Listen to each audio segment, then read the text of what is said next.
A delegation of Christian leaders from around the globe, including a cohort from South Africa, are currently in the Middle East. Amongst those who are in that region is Reverend Frank Chikane, who, with some of South Africans, met with families of hostages in Tel Aviv and also visited the occupied area in Bethlehem, including a refugee camp and a human rights center. So to talk more about this, we're going to be joined by Reverend Frank Chikane, an emeritus pastor of the Apostolic Faith Mission of South Africa.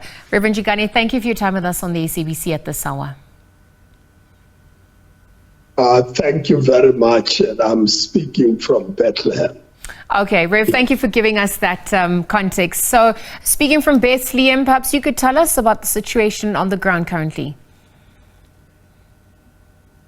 You know, this is we've been here since Wednesday, and we have had lots of experiences. Let me just start from where we are in Bethlehem. For us to come here, we had to get on a bus, and it went around and around. The entry points were closed completely. It means Bethlehem is like a cage. People can't go out and go in. Taxis can't go out and go in. The soldiers open the gates when they so wish, even if there's time for it. They open it when they like. And when we came in, we had to stop that side of the gate, take our bags out, heavy as they were, walk through the gate about 500 meters, and then ended up in another bus on the occupied area. So the occupied area, every city is blockaded as we speak now. But for the visit, this is a delegation of church leaders, young professionals who joined us from the church to come here and be in solidarity with the victims of genocide. I mean, what's happening in Gaza is genocide, and it's happening in the glare of the media. The world is watching. When you had the Holocaust, the world watched, especially Europe, and did not do much.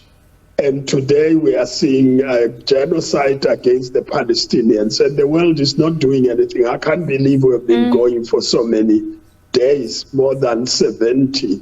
Now, this delegation consists of mainly South Africans and then international participants from Latin America, USA, Canada, etc. And we have come here to express solidarity, be with them and share their pain, and also learn from them, and then come out here and engage the world as it manifests itself today. And I must also say that we also defined a victim of war. So we met, for instance, the recently released prisoners from Israel and talked to them and prayed with them. We went to Tel Aviv to meet families of the hostages who are also victims of war, because war affects everybody. But genocide, it's a different matter altogether. So we've met church leaders, we've met an elder of the Muslims who preached at the Al-Aqsa Mosque, and he was detained, very old man, detained and questioned, and he told us they arrest him every 6 months. Every 6 months he goes and gets. So the reality, in short, is that this war was unnecessary. The world know that the Palestinians have been under occupation since 1948. And 67 became worse. They put checkpoints. You can't move from one point to another without producing identity, even within. I was amazed yesterday meeting a group of Palestinian civil society leaders, and they said the color of the number plate determines which road they can use. If you are a Palestinian, you are restricted from going to Jerusalem. You can't drive your car there. If you are a Israeli Arab, you get a different type of number plate. there are more places you can go if you are an Israeli Arab. But he said, but my car can't be on the street to the settlements. So you have to be a Jew with a different number plate to be able to go to the settlement. Somebody in our delegation said, this is a perfected form of apartheid. Yeah. But the brutality is beyond any imagination. I mean, I can tell you more about the risk I had when we came to Bethlehem, but I'd rather talk about it when we are back at home. Okay, we'll monitor developments, Rev, but thank you for telling us the reality on the ground, but also the importance of the delegation spending Christmas in the Middle East. At this point, the UN, adopted a resolution that called for unrestricted access for those who want to deliver humanitarian aid. And I wonder at this point, have you been able to check whether these supplies are reaching those who are in most need of that aid? Many saying, obviously, without a ceasefire, the situation will not be getting any better in Gaza. Do you share the same view? Yeah, but that way we will deal with it when we get to the Gaza side. But the point is, just allowing limited access is not good enough. People are starving there. We have family members here in Bethlehem. We have families in Gaza.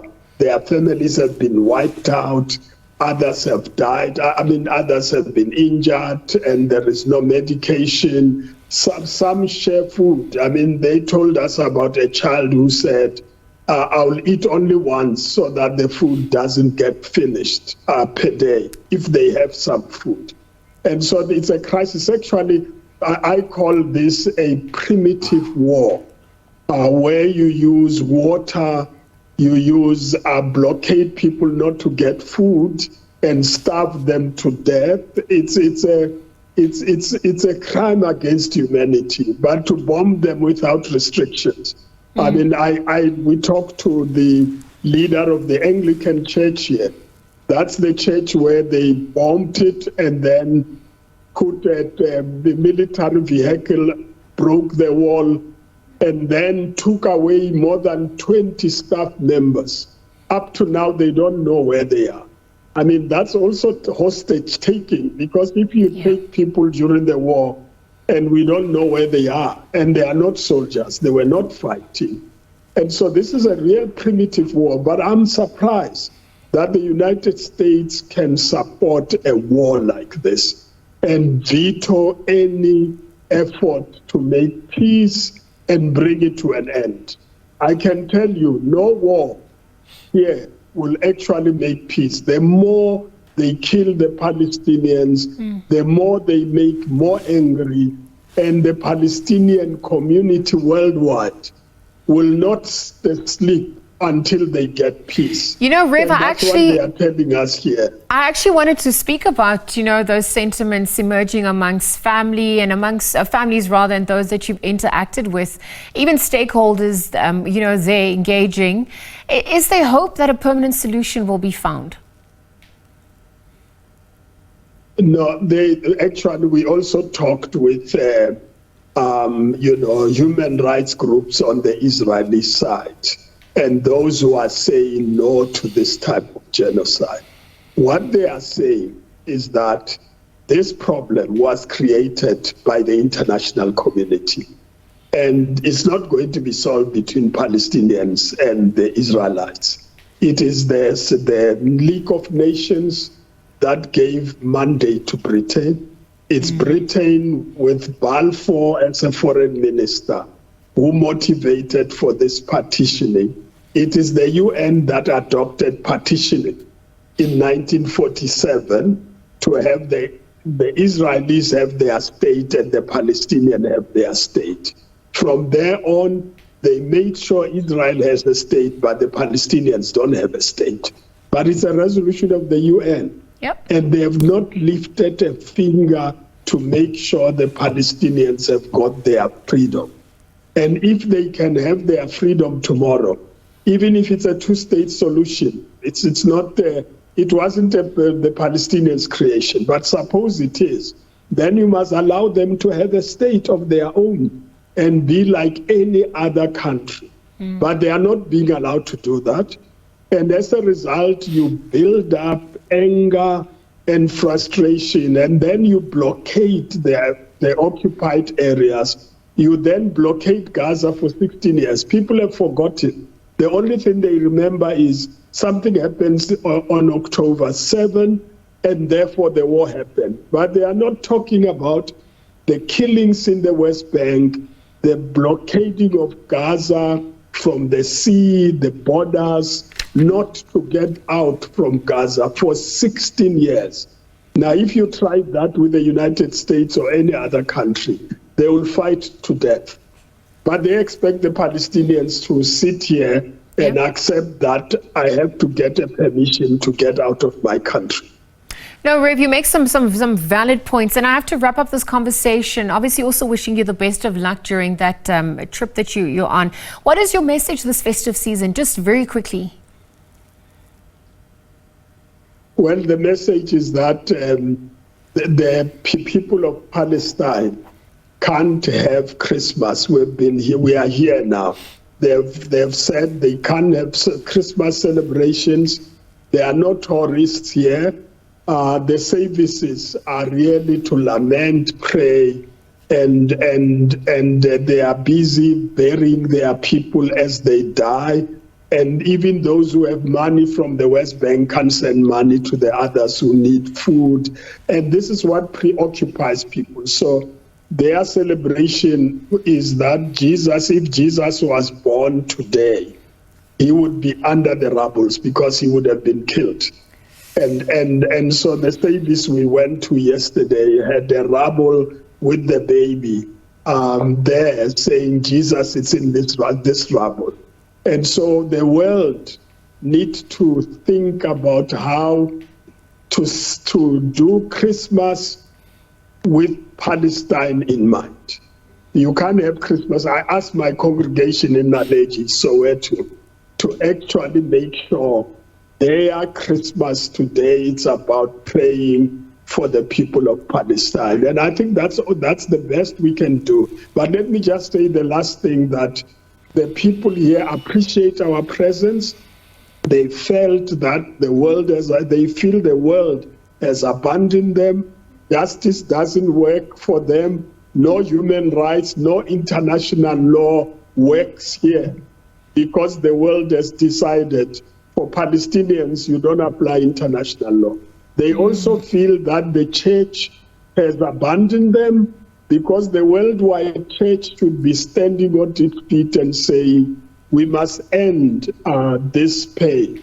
And when we visited the municipality yesterday to go and express our support, on the wall they had a message that says, the Palestine that Bethlehem gave you Jesus Christ to the world.